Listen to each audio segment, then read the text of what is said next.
YouTube channel Manoj cartoon TV को like, share, comment and subscribe करें।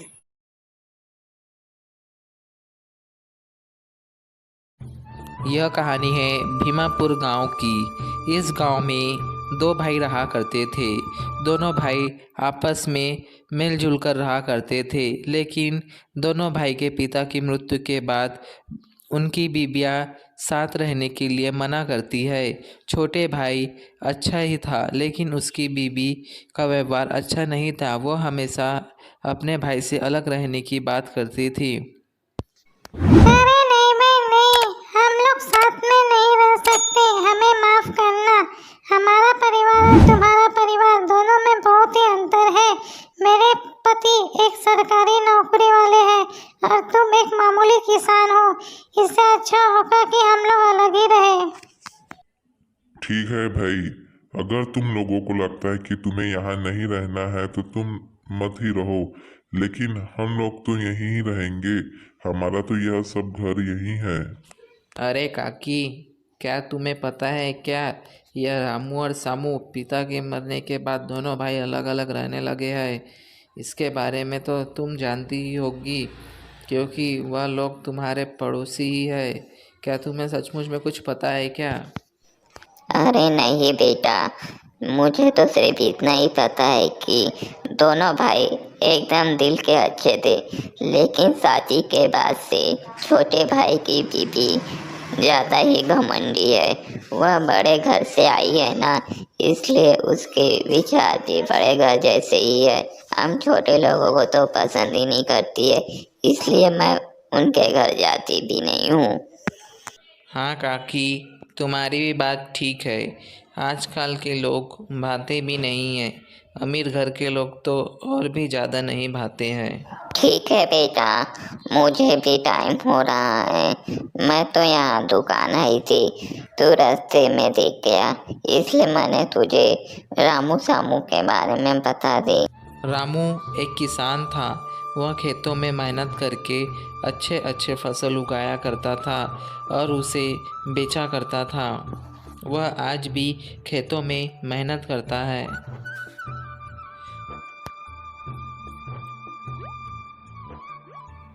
रामू की पत्नी सीता थी। वह स्वभाव से बहुत ही अच्छी थी। वह हमेशा भगवान को ही पूजा करती थी। अरे बेटा, तेरे पापा ने क्या कुछ कह कर गया है कि मैं कहाँ जा रहा हूँ करके? क्या तुम्हें बता कर गए हैं क्या वो? नहीं माँ, मुझे पापा ने कुछ नहीं बताया है। मुझे लगता है पापा खेत ही गए होंगे, क्योंकि वह खेत के अलावा कहीं जाते भी नहीं है। मुझे भी लगता है बेटा, तुम सही कह रही होगी, क्योंकि तुम्हारे पापा खेतों के अलावा और कहीं भी जाते नहीं हैं। उन्हें तो सिर्फ अपने खेतों की चिंता रहती है। नहीं माँ, हमारे पिता बहुत ही अच्छे किसान हैं। उनके जैसा किसान इस गांव में कोई नहीं है। इसलिए देखो ना, हमारे पापा कितने अच्छे अच्छे फल उगाते हैं, फल सब्जी, लेकिन ऐसा कोई नहीं उगा सकता हमारे घर के जैसा। मैं पापा को देखने जा रही हूँ, अगर मुझे कहीं मिले तो मैं उन्हें बुला कर लाती हूँ। अरे बेटा, जरा ध्यान से जाना, क्योंकि गाड़ियाँ बहुत तेज चलती है, और घर तुम दोनों साथ में जल्दी ही आ जाना। श्यामू की बीवी लक्ष्मी थी। लक्ष्मी स्वभाव से घमंडी थी, क्योंकि वह अमीर घर से आई हुई थी। इसलिए हमेशा अपने बच्चों और पति और बाजू बाजू वालों को भी हमेशा चिल्लाती ही रहती थी। अरे बेटा, तुम्हें मैंने कितनी बार कहा है कि घर पे मत खेला करो। तुम्हें पता नहीं कि हमारे घर के सामान कितने महंगे महंगे हैं। तुम अभी बच्चे हो, तुम जब बड़े बढ़ोगे ना, तब तुम्हें पता चलेगा कि सामान कितने महंगे आते हैं। अरे माँ, मेरे दोस्त आज आए हुए नहीं हैं, नहीं तो मैं बाहर ही खेलता हूँ उनके साथ। आज वह लोग बाहर गए हैं, इसलिए घर पर ही खेल रहा हूँ। अरे नहीं बेटा, तुम इन सामान के साथ नहीं खेलने का। यह सामान बहुत ही महंगे है। यह मेरे पापा ने मुझे विदाई के वक्त दिए थे। आज तक से मैं संभाल के रखी हूँ। गलती से तुम फोड़ दोगे तो जाओ बाहर खेलो तुम। अरे सीता, तुमने मुझे बुलाया क्या? बिटिया आई थी बुलाने के लिए कि मम्मा बुला रही है करके। जल्दी से बोलो, कुछ काम होगा तो। मुझे अभी सब्जी बेचने के लिए गांव-गांव भी जाना है। अरे नहीं, ऐसा कोई काम नहीं था। मैंने ढोकला बनाई थी। मैंने सोचा कि तुम खाकर चले जाओ, इसलिए मैंने तुम्हें बिटिया को बुलाने के लिए भेजा था। लेकिन तुम आए, लेकिन अब बिटिया नहीं आई, इसलिए तुम अभी खाओ, मैं बिटिया को ढूंढ कर आती हूँ। अरे तुम बिटिया को ढूंढने मत जाओ। बिटिया ने मुझे बताकर गया है कि मैं अपने सहेली के घर जा रही हूँ खेलने को। वह शाम को ही घर वापस आएगी। चलो अब मैं भी जाता हूँ। मैं वापस आने के बाद तुम्हारा ढोकला ये खा लूँगा। रामू खेतों में चला जाता है काम करने के लिए, और वह थोड़ी देर के बाद खेतों में काम करने के बाद सब्जी तोड़कर बेचने के लिए चला जाता है। रामू शाम को सब्जियां बेचने के लिए गांव के घरों घरों में जाता है। सब्जी ले लो, सब्जी ले लो, ताजे ताजे हरे हरे सब्जी ले लो, सब्जी ले लो। अरे काका, आज सब्जी नहीं चाहिए, और माँ भी घर पर नहीं है, वह काम में गई है। तुम कल आना। ठीक है बेटा, मैं कल आ जाऊंगा। रामू दूसरे गांव भी जाकर सब्जियां बेचा करता था। सब्जियां ले लो, सब्जियां ले लो, हरे हरे ताजे ताजे सब्जियां ले लो। अरे बेटा, तुम बहुत लेट आ गए हो। मैंने अभी अपने बेटे को सब्जी लेने के लिए बाजार ही भेजा है। काश तुम जल्दी आते तो तुम्हारे पास से मैं ले लेती, लेकिन मेरा बेटा अभी बाजार गया है तो आज मैं नहीं लूंगी। तुम कल आ जाना। ठीक है माँ जी, जैसी तुम्हारी इच्छा, मैं कल आ जाऊंगा। श्यामू सरकारी स्कूल के बच्चों को पढ़ाया करता था। अरे पति देव, आज हम घूमने जाएंगे। तुम्हें याद है ना, तुमने कहा था आज मैं घुमाने ले जाऊंगा। हाँ मुझे सब याद है, लेकिन तुम्हें तो कुछ याद है क्या? मंदिर जाने वाले थे, भूल गई? देखो, मुझे मंदिर वंदिर नहीं जाना है। अगर तुम्हें मंदिर जाने का नाम ही लिया है तो तुम खुद ही जाओ। मुझे कहीं घूमने जाना है, मैं मंदिर नहीं जाऊंगी। अरे मैं तो मंदिर ही जाने वाला था। मैं कहीं घूमने नहीं जा रहा हूँ, मैं मंदिर जाऊँगा। अगर तुम्हें चलना होगा तो तुम शाम को चले जाना। श्यामू स्कूल चले जाता है बच्चों को पढ़ाने के लिए।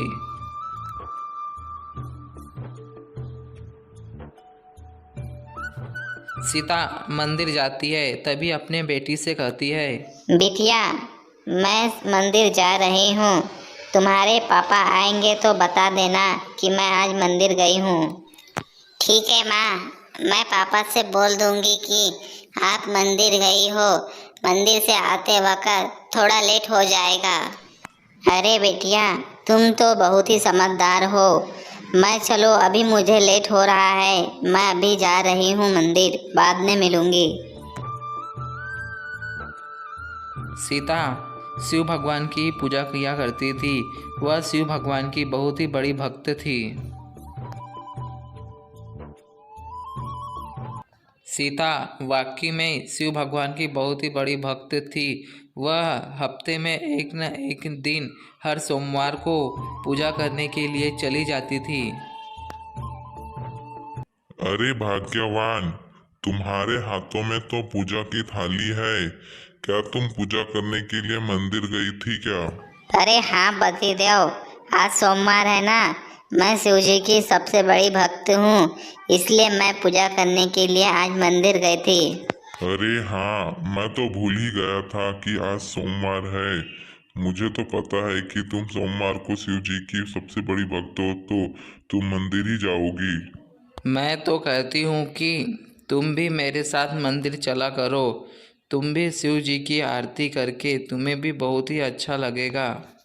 तभी सीता के घर के सामने एक बहुत ही बड़ी गाय आ जाती है। सीता गाय की आवाज़ सुनकर बाहर आती है। अरे, लगता है क्या जी हमारे घर के बाहर कोई गौ माता आई है। मैं उसे थोड़ा सा चारा दे देती हूँ। सीता सीता के घर के सामने चाहे गाय आए या कहीं इंसान भी आ जाए, वह उसे पेट भरकर खाना खिलाती थी। दूसरी तरफ सामू और उसकी पत्नी लक्ष्मी। अरे, मैंने कहा था ना, मैं शाम को तुम्हें मंदिर ले जाऊंगा। आज सोमवार है ना, क्या तुम मेरे साथ मंदिर चलोगी ना? अरे नहीं, मैंने तुम्हें पहले ही कहा था कि मैं घूमने जाऊंगी। मैं मंदिर मंदिर के चक्कर में नहीं पड़ती। मुझे घूमने ले जा रहे होंगे तो मैं आऊंगी। अरे भाग्यवान, मैंने तुम्हें कितनी बार कहा है कि भगवान के नाम से ऐसा मत किया करो। अरे भगवान तो हमारे लिए ईश्वर के जैसे ही है। तुम क्यों नहीं भगवान के मंदिर जाया करती हो? देखो, मुझे फालतू में तुम्हारे साथ कोई बहसबाजी नहीं करनी है। मुझे अगर घुमाने लेके जा रहे होंगे तो मैं आती हूँ। मैं मंदिर के नाम से नहीं आ सकती। तभी श्यामू के घर के सामने एक गाय आ जाती है। गाय चारा के लिए चिल्लाती है। अरे, लगता है कि फिर से वह भुक्कड़ गाय आ गई है। इस बार तो मैं उसे छोड़ूंगी ही नहीं। जरा देख कर आती हूँ। अरे, तुम कैसी औरत हो? लोग गाय को चारा खिलाते हैं और तुम गाय को मारने के लिए हकालने की बात करती हो। देखो जी, तुम मेरे साथ फालतू की बहसबाजी मत किया करो। तुम्हें पता है ना, मेरा दिमाग बहुत ही गर्म है। इसलिए तुम मेरे साथ ऐसा उटपटांग बात मत किया करो। शाम हो जाती है। तभी सीता शाम को ढोकला बनाती है। अजी सुनो, मैं यह ढोकला दीदी के घर देकर आ रही हूँ। अरे भाग्यवान, तुम तो बहुत दयालु हो। तुम अपने घर का चीज दूसरों को देती हो, लेकिन वह लोग अपने को कुछ नहीं देते हैं। अरे नहीं पतिदेव, ऐसी कोई बात नहीं है। जिसका स्वभाव जैसा होता है वह वैसा ही इंसान के साथ पेश आता है। अब देखिए, हमारा स्वभाव दयालु है, इसलिए हम दया के मारे सभी को सामान दे देते हैं। हाँ भाग्यवान, बात तो तुम ठीक कह रही हो, लेकिन तुम अपने स्वभाव से किसी को विचलित मत करना। जरा संभल कर ही रहना। सीता ढोकला लेकर श्यामू के घर चली जाती है। दीदी, घर में कुछ बेसन पड़ा था, इसलिए मैंने ढोकला बना ली हूँ। मैंने सोचा कि तुम खाओगी, इसलिए मैंने तुम्हारे लिए भी लाई हूँ। अरे बहन, तूने बहुत अच्छा किया। मुझे तो बाहर की चीज़ों का से बहुत ही पसंद है। कब से अपने हाथ का खा खा के बोर हो चुकी हूँ। अच्छा हो गया तूने मेरे लिए ढोकला लाई। दीदी, ये मैंने ढोकला बनाई हूँ। जरा इसका स्वाद चखकर बताना कि मैंने कैसे बनाई हूँ। अरे, तूने ढोकला बनाया है? तेरे हाथ का स्वाद तो चैताली के ढोकले से भी अच्छा है। तू बहुत अच्छा ढोकला बनाती है। अरे दीदी, तुम्हारे साथ बात करते करते मुझे बहुत टाइम हो गया है। मुझे अपने पति देव को भी ढोकला खिलाना था। चलो मैं जाती हूँ।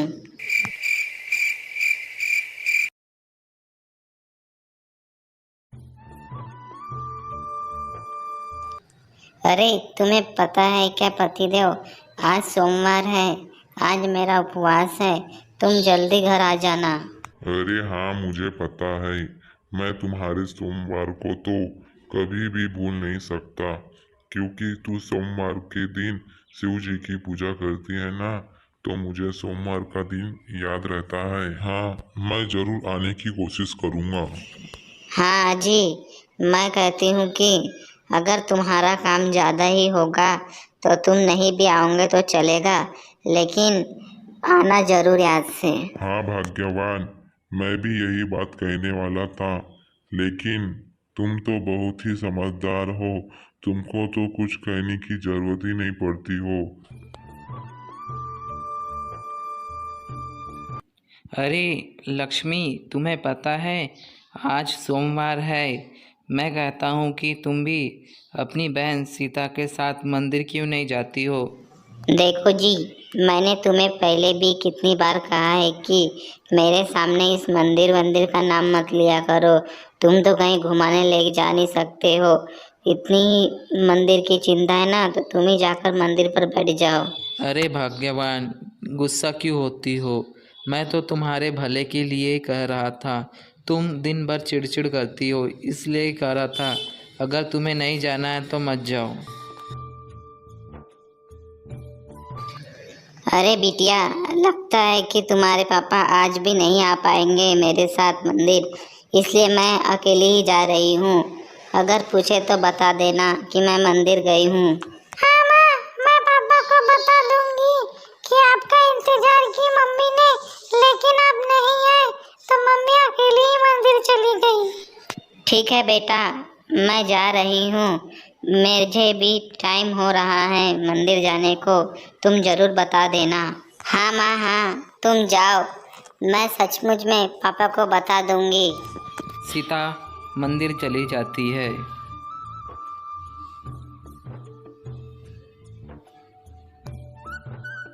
सीता हर सोमवार को शिव जी की पूजा करती थी। वह शिव जी की बहुत बड़ी भक्त थी। देखा प्रभु, यह भक्त आपकी कितनी पूजा करती है। हर सोमवार को पूजा करने आती है और उपवास भी रखती है, लेकिन आप इससे दर्शन क्यों नहीं देते हो? अरे माते, तुम्हें पता है ना, हर भक्त हमें बहुत चाहता है। सिर्फ हम उनकी परीक्षा लेने के लिए हम देखते हैं कि वह हमें कितना मानता है। मैं सही समय आने पर इसे जरूर दर्शन दूंगा।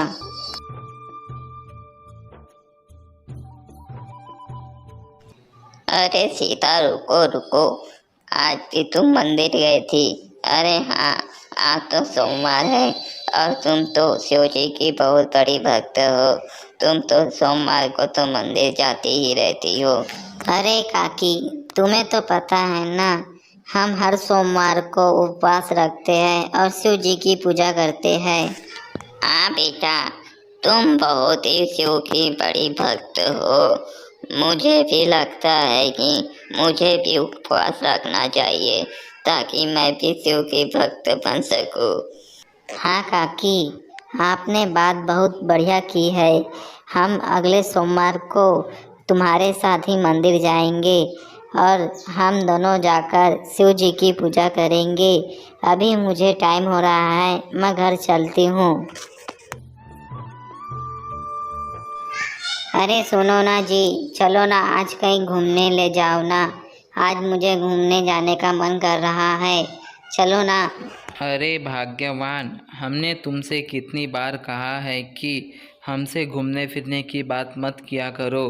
तुम्हें तो मंदिर जाने में शर्म आती है और घूमने फिरने में तो नहीं आती है।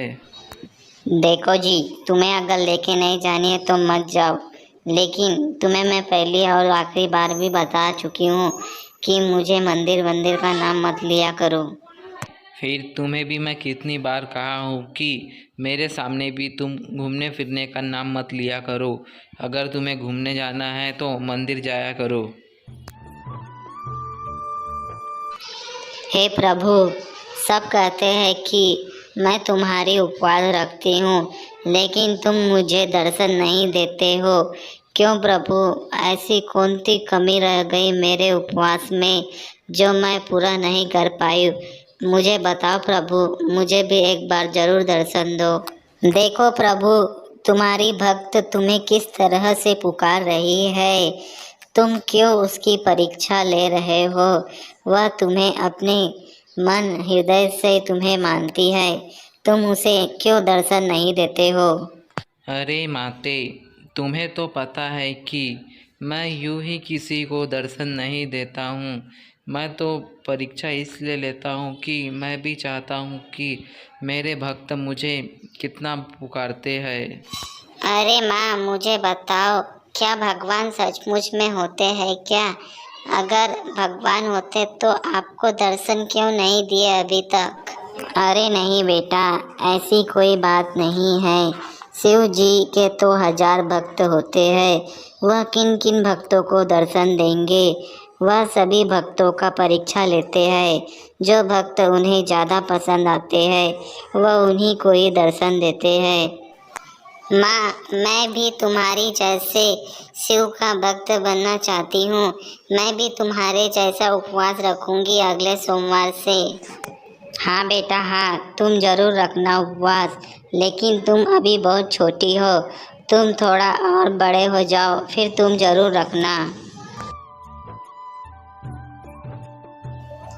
अरे माँ, पता है क्या, शीला काकी भी उपवास रखती है, वैसा उपवास आप क्यों नहीं रखती हो? बेटा, तुम बाहर जाकर खेलो, तुम फिर से मेरे पास आ गए। ये मंदिर की तो पूजा तेरे पिता करते हैं, तुम जाके उन्हीं से पूछो कि तुम उपवास क्यों नहीं रखते हो, और ये सवाल मुझे दोबारा मत पूछना। अरे प्रभु, ये कैसी अनोखी लीला है। यह औरत तुम्हारी एक भी पूजा नहीं करती है, तुम्हें तो एकदम ही कोसती रहती है। हाँ देवी, बात तुम्हारी ठीक है, यही तो लीला है। एक मुझे अपने जान से भी ज़्यादा चाहती है और दूसरी भक्त है जो मुझे पूछती ही नहीं है। देखो अब मैं इनके साथ क्या करता हूँ।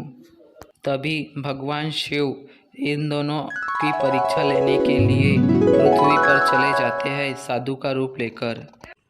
भिक्षान देवी, भिक्षान देवी, कृपया हमें भिक्षा दीजिए। अरे क्या हुआ, क्यों इतनी जोर जोर से चिल्ला रहे हो? तुम्हें भिक्षा ही मांगनी है तो कमाकर क्यों नहीं खाते हो? जाओ किसी और के घर जाना और यहाँ दोबारा मत आना। अरे मूर्ख माते, तुमने एक साधु की अपमान की है। तुम्हें श्राप है कि तुम कभी भी खुश नहीं रहोगी। तुम्हें एक साधु का श्राप है। तुम्हारे जैसे ढोंगी मैंने बहुत देखे हैं, तुम तो एक ढोंगी हो। अच्छा होगा कि तुम यहाँ से चले जाओ, नहीं तो मैं अपने पति को बुलाती हूँ। तभी भगवान शिव वहाँ से चले जाते हैं और वह सीता के घर पहुँच जाते हैं।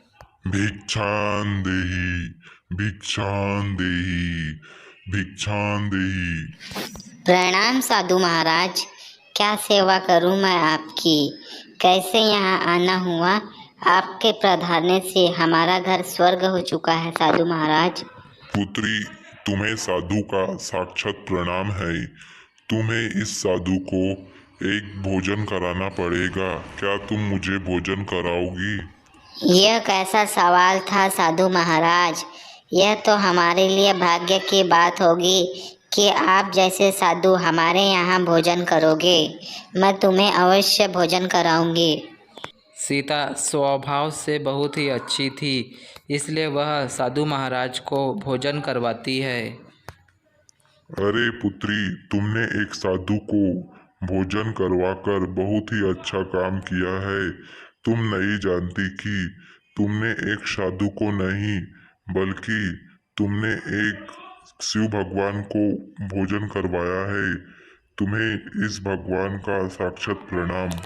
अरे सीता, मैं तुम्हारे तपस्या से एवं तुम्हारे पूजा पाठ से प्रसन्न हूँ।